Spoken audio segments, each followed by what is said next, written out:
یہ تصویر آپ دیکھ رہے ہیں ایک مشہور کارٹون ہے جو پوری دنیا میں شاید دکھایا جاتا ہے اور بچے اس کو شاید بہت زیادہ پسند کرتے ہیں، آپ بھی پہچان گئے ہوں گے۔ لیکن اس کارٹون کی ایک ویڈیو کلپ کچھ دنوں پہلے نظر سے گزری جو دیکھ کر آپ یقین مانیے رونگٹے کھڑے ہو گئے، وہم و گمان میں بھی نہیں تھا اور یہ چیز سامنے آ گئی کہ اس کارٹون میں اللہ تعالیٰ کے پیارے نبی حضرت سیدنا آدم صفی اللہ علیہ نبینا علیہ الصلوۃ والسلام کی واضح توہین اور گستاخی کی گئی ہے جو کہ کفر ہے۔ اب آپ اندازہ لگا لیں کہ آپ اپنے بچوں کو ایک کارٹون دکھا رہے ہیں، آپ اس پہ کبھی غور کرتے ہیں کہ کہیں کارٹون کے ذریعے ان کے ایمان تو تباہ نہیں ہو رہے، ان کو جو ہے وہ کفر تو نہیں سکھایا جا رہا؟ اب وہ کلپ میں آپ کے سامنے پیش کرتا ہوں، آپ خود ہی دیکھ لیجئے کہ کس انداز میں حضرت آدم علیہ السلام کے بارے میں اس میں تذکرہ کیا گیا ہے۔ اور جانور پنچھی اور کیڑے مکوڑے بنائے، اگر انہوں نے غلطی نہیں کی ہوتی تو دنیا کچھ اور ہی ہوتی اور ہم سب آرام سے رہتے۔ سوچ کے لیے کیا کروں؟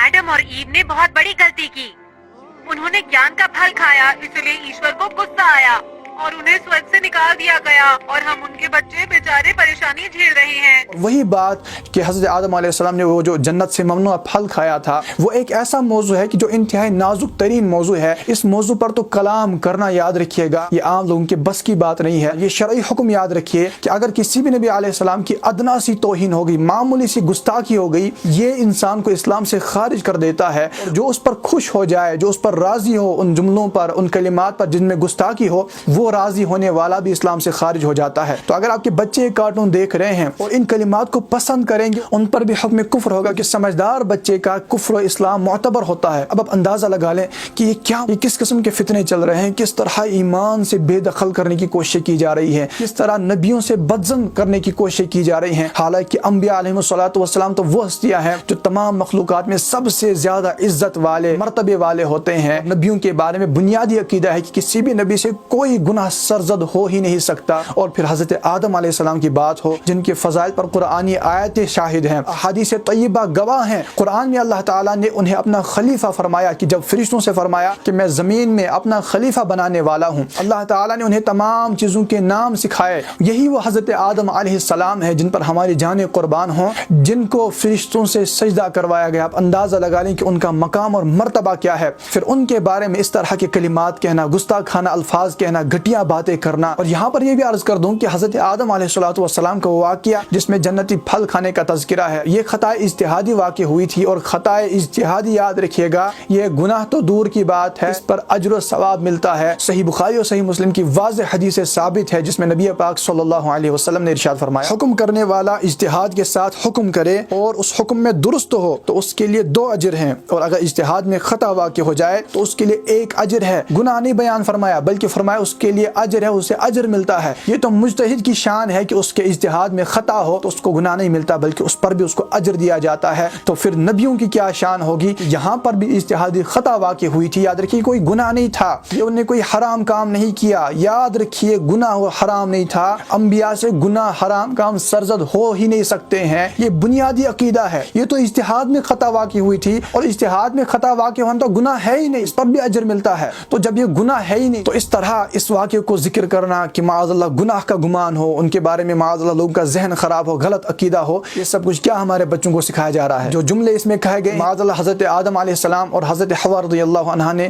بہت بڑی غلطی کی، اگر انہوں نے وہ پھل نہ کھایا ہوتا تو آج ہم معاذ اللہ پریشان نہ ہوتے۔ یہ اعتراضات کیے جا رہے اللہ کے نبی پر، حضرت آدم علیہ السلام پر۔ یہ جو انبیاء علیہ الصلوۃ والسلام کے کام ہوتے ہیں انہیں اگرچہ لفظ لغزش کہا جاتا ہے مگر ان میں بے شمار حکمتیں ہوتی ہیں، بے شمار برکات ہوتی ہیں، چاہے ہماری عقلیں وہاں تک پہنچے یا نہ پہنچے۔ یہاں پر دوسری بات بھی عرض کر دوں، شرعی مسئلہ یاد رکھیے گا، فقہاء کرام نے واضح مسئلہ بیان کیا۔ تلاوت قرآن اور تلاوت حدیث کے علاوہ، یعنی آپ قرآن کی تلاوت کر رہے ہیں، وہاں پر یہ آیتیں آ رہی ہیں، آپ یہ پڑھ رہے ہیں یا آپ احادیث میں پڑھ رہے ہیں، تلاوت قرآن اور تلاوت حدیث کے علاوہ اپنی طرف سے حضرت آدم علیہ الصلوۃ والسلام کی طرف نافرمانی کی نسبت کرنا، معاذ اللہ معصیت کی نسبت کرنا، یہ حرام ہے، بلکہ ایک جماعت علماء کرام نے اسے کفر قرار دیا ہے۔ یعنی بعض لوگوں کو دیکھا گیا ہے جو اپنی غلطیوں کو یا معاذ اللہ آپ گناہ بھی کرتے ہیں ہیں, حرام بھی کام کریں گے, تو اس کو جو ہے حضرت آدم علیہ السلام کی معاذ اللہ اس خطائے اجتہادی کی طرف منسوب کرتے ہیں. پھر کہتے ہیں کہ معاذ اللہ ان سے بھی غلطیاں ہوئی ہیں. اس انداز میں تذکرہ کر رہے ہوتے ہیں کہ اللہ کے پناہ رونگٹے کھڑے ہو جاتے ہیں. یاد رکھیے یہ انداز کہیں تباہ نہ کر دے. یہ انداز اگر گستاخی میں شمار ہوا, اگر معاذ اللہ حضرت آدم علیہ السلام کی معمولی گستاخی بھی سرزد ہوئی, اسلام سے خارج ہو جائیں گے. خدا کے لیے ہوش کے ناخن لیجئے. حضرت آدم علیہ السلام کی خطائے اجتہادی جس پر انہیں اجر ملتا ہے وہ آپ کی اور ہماری غلطیوں کی طرح نہیں ہے. ہماری خطائیں غلطیاں یہ کچھ اور ہوتی ہیں, اور انبیاء علیہ الصلوۃ والسلام کے لیے اگر لغزش کا لفظ بول دیا جاتا ہے اس کا مطلب کچھ اور ہوتا ہے. یہاں تک کہ بیان کیا گیا کہ حسنات الابرار سیئات المقربین, یعنی نیک لوگوں کی نیکیاں مقربین کے لیے خطاؤں کا درجہ رکھتی ہیں. یہ ایک بڑی بحث ہے,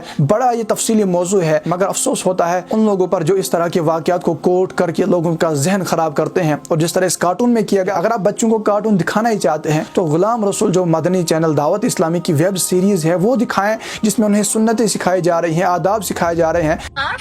چادر کے نیچے کندھوں تک اللہ اکبر کہتے ہوئے دونوں ہاتھ اٹھانے ہیں. بھائی مجھے نہ سمجھائیں, میں تو ایسے ہی کرتا ہوں. اللہ اکبر. فیضان بھائی یہ بہت بری بات ہے. ہمارے پیارے اور آخری نبی صلی اللہ علیہ وآلہ وسلم نے ارشاد فرمایا, جس نے مسلمان کو تکلیف دی اس نے مجھے تکلیف دی. یہ تو ہمارے پاس ایک کلپ آ گئی, نہ جانے پھر اس میں کیا کیا ہوگا. یہاں پر ایک اور عرض کر دوں کہ بعض جگہ پر انبیاء علیہ الصلوۃ والسلام نے ایسے کلمات ارشاد فرمائے وہ عاجزی کے طور پر ارشاد فرمائے ہیں, دوسرا ان کلمات کو سند نہیں بنا سکتا. مثال کے طور پر کوئی شخص ہے جس کا نیکوکار ہونا ثابت ہو, جس کا پرہیزگار ہونا ثابت ہو, لوگ جانتے ہیں کہ بڑا پرہیزگار ہے, خدا کا ولی ہے, وہ اگر اپنے آپ کو گناہ گار کہے, خطا کار کہے, کیا لوگ پھر انہی الفاظ کو پکڑیں گے فلاں گناہ گار فلاں خطا کار؟ نہیں, بلکہ لوگوں سے کہا جائے گا یہ تو اس نے عاجزی کے طور پر الفاظ کہے ہیں, ان کلمات کو سند نہیں بنا سکتے. یہی معاملہ اللہ تعالیٰ اور انبیاء علیہ الصلوۃ والسلام کے درمیان کا ہے. اللہ تعالیٰ ان کا رب ہے, یہ اس کے مقبول بندے ہیں, یہ رب کے لیے جتنا چاہیں تواضع کریں, انکساری کریں, رب انہیں جو چاہے ارشاد فرمائے. یہ ان کا معاملہ ہے, یہ خدا کے محبوب ہیں. یہ تو انبیاء ہیں نا, ان سے بڑھ کر کون محبوب ہوگا؟ یہ تو تمام مخلوقات سے افضل ہوتے ہیں, ان کا محبوب ہونا مقبول ہونا تو واضح ہے.